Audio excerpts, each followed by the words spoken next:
NEET परीक्षा एक बार फिर रद्द कर दी गई।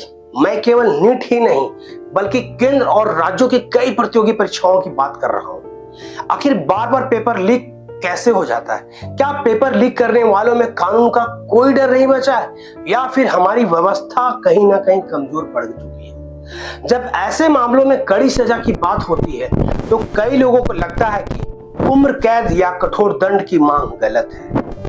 लेकिन क्या कभी किसी ने उन लाखों विद्यार्थियों और उनके परिवारों के दर्द को समझने की कोशिश की है? एक छात्र कई वर्षों तक दिन रात मेहनत करता है।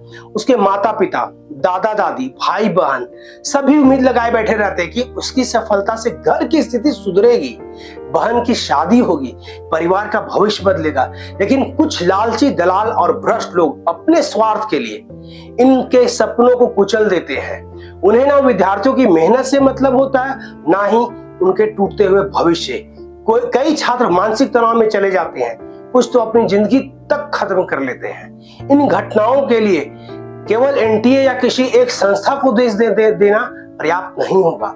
सबसे बड़ा सवाल और व्यवस्था और सरकार से भी है।